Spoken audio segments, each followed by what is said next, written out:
Si vous fermez les yeux un instant, et que vous imaginez le serpent le plus terrifiant dont vous ayez entendu parler, je suis prêt à parier que c'est le titanoboa qui vous viendrait à l'esprit. Et difficile de dire le contraire, car ce serpent préhistorique était une sorte de boa surdimensionné et qui est considéré par beaucoup comme le plus grand serpent de tous les temps. Cependant, Titanoboa n'est peut-être pas si effrayant que ça au final, car il semble désormais que ce dernier n'était pas un tueur assoiffé de sang, dévorant mammifères et crocodiliens à foison, mais plutôt un super prédateur aquatique spécialisé dans la pêche au gros. Cette hypothèse fut d'abord proposée suite à la découverte d'os crâniens montrant de nombreuses adaptations à un régime piscivore, notamment un nombre extrêmement élevé de dents, celles-ci moins robustes que celles des autres boïdés, ainsi qu'un palais ressemblant à celui des kénophidiens piscivores actuels. Cette découverte assez novatrice fut renforcée par l'habitat du titanoboa, la Colombie du Paléocène, qui à l'époque était encore plus humide qu'aujourd'hui et sillonnait de vastes rivières. Selon cette nouvelle hypothèse, divers dipneustes et ostéoglossomorphes auraient donc constitué la majeure partie de son régime alimentaire. Donc, tout combiné, il semblerait bien que Titanoboa n'était pas aussi monstrueux qu'on l'avait imaginé. Impressionnant, certes, mais pas si dangereux que ça au final. Toutefois, il existe une autre famille de serpents préhistoriques qui, elle, pourrait abriter des créatures parfaites pour prendre la place du Titanoboa au titre du serpent le plus terrifiant ayant jamais existé. Ses membres avaient non seulement des régimes alimentaires bien plus diversifiés et exotiques que notre boa, mais possédaient aussi une façon bien plus sinistre d'exécuter leur proie. Et des études récentes suggèrent même que ce groupe relativement peu connu atteignit des tailles supérieures aux titanoboa. Voici les Matsoïdés. À ce jour, 17 genres de Matsoïdés sont connus de la science, et leurs origines remontent encore plus loin que ceux des ancêtres du titanoboa, le premier étant apparu durant le Crétacé, il y a environ 98 millions d'années.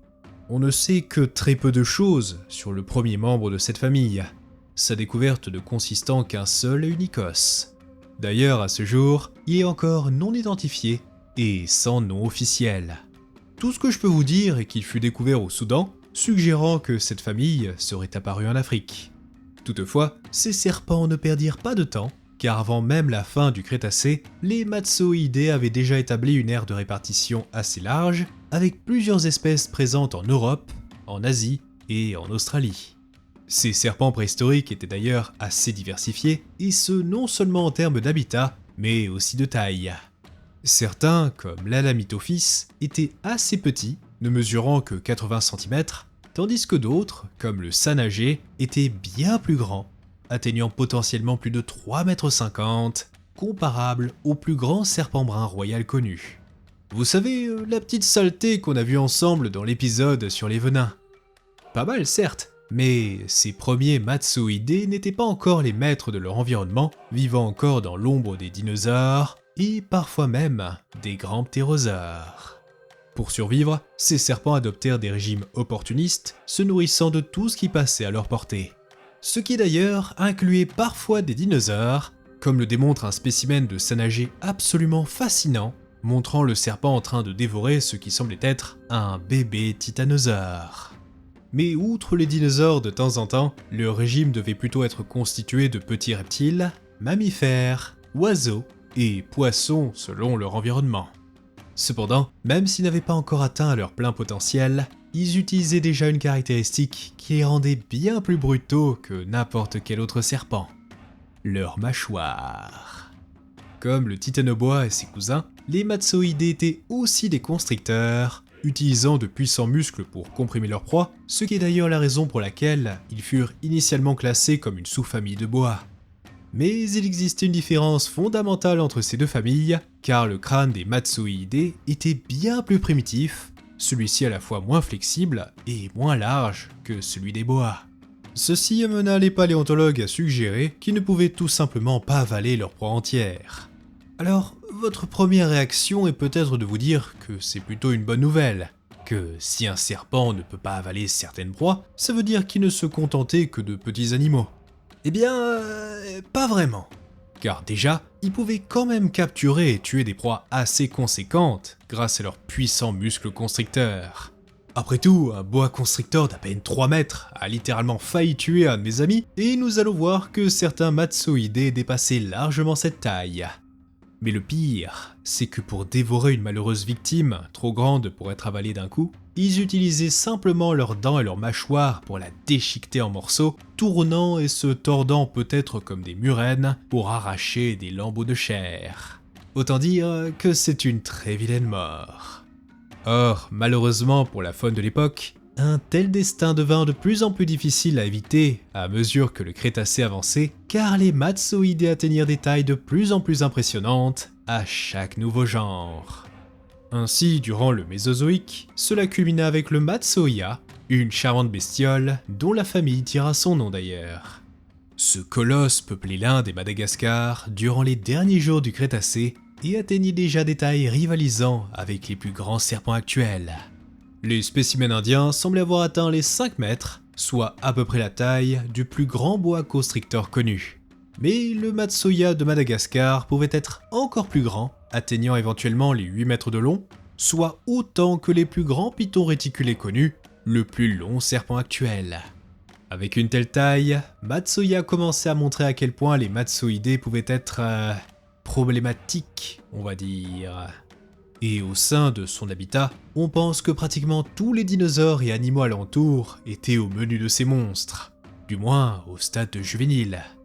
Mais le plus impressionnant chez le Matsoïa est qu'il aurait été un prédateur bien plus efficace que n'importe quel dinosaure non avien. Car oui, il est l'un des très rares animaux connus à avoir survécu à l'extinction Crétacé-Tertiaire.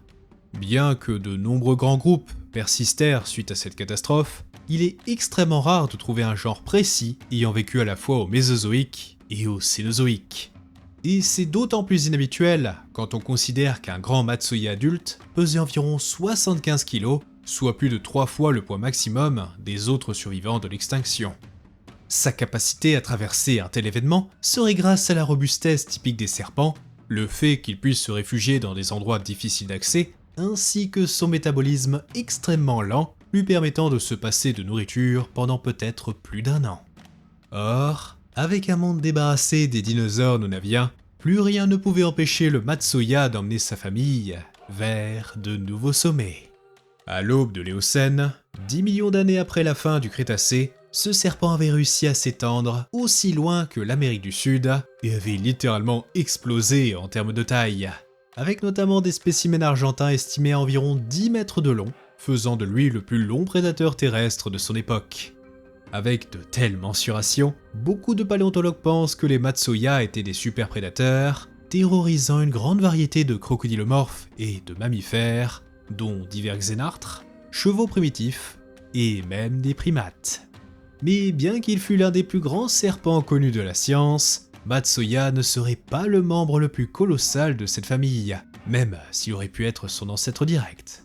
Car, comme mentionné plus tôt, ce serpent se trouvait en Inde durant le Crétacé tardif. Or, tout comme son cousin malgache, le Matsoïa indien aurait aussi survécu, établissant son domaine en Inde durant le Paléocène, qui à l'époque était encore une île. Étant ainsi complètement isolé du reste du monde, ceci le protégea plus ou moins des potentiels nouveaux concurrents, et il peut atteindre des tailles démesurées.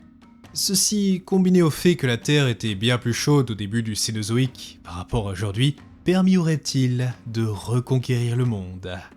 En Amérique du Sud et en Europe, vous aviez les Sébéchidés, dans les océans, vous aviez d'impressionnants serpents de mer, mais tout ceci n'est rien comparé aux monstres qu'abritait l'Inde il y a 47 millions d'années durant l'Éocène moyen. Le Matsoïa, ou un de ses cousins, peu importe, évolua vers ce qui est peut-être le plus grand serpent de tous les temps, le Vasuki indicus. Ce serpent ne fut décrit que très récemment, en 2024, malgré des fossiles découverts en 2005, avec 27 vertèbres précloacales retrouvées dans l'état du Gujarat, en Inde occidentale. Une telle attente vient du fait que les paléontologues pensèrent d'abord avoir affaire à un crocodilien géant, et c'est seulement en réexaminant les fossiles qu'ils réalisèrent qu'il s'agissait bien d'un serpent. Naturellement, si on confond un serpent avec un crocodilien, c'est que le serpent en question devait être sacrément gros. Et notre Vasuki était proprement colossal, les dernières estimations suggérant une longueur de 12,20 m à 15,20 m. Si l'on prend l'estimation maximale, le Vasuki détrône bien le Titanoboa au titre du plus long serpent connu de la science. Avec une telle longueur, il était aussi ridiculeusement lourd pour un serpent, pesant environ 1 tonne, soit le poids d'une girafe adulte. Bref, voir un serpent aussi monstrueusement gros aurait fait détaler n'importe qui. Or, malheureusement pour les ophiophobes, croiser cet animal aurait été bien plus facile que pour Titanoboa. Car contrairement à ce dernier, le Vasuki était probablement une créature essentiellement terrestre, sillonnant de sombres et épaisses forêts. En analysant son environnement, les paléontologues proposèrent qu'il avait un régime sans doute assez varié et plutôt atypique, avec parmi les proies potentielles différents types de crocodiliens, de tortues et même des sortes de baleines primitives. Le Vasuki aurait été le plus grand prédateur au sein de son habitat, devenant le super prédateur incontesté de l'Inde, un statut qu'il conserva pendant des millions d'années.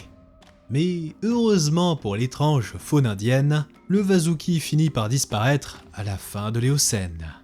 Ceci fut peut-être en raison du refroidissement progressif de la Terre, transformant sa grande taille en handicap, compte tenu de sa nature ectotherme. Toutefois, la fin du Vasuki ne signifiait pas la fin des Matsuidés en général, ces derniers continuant à prospérer dans différentes régions du globe.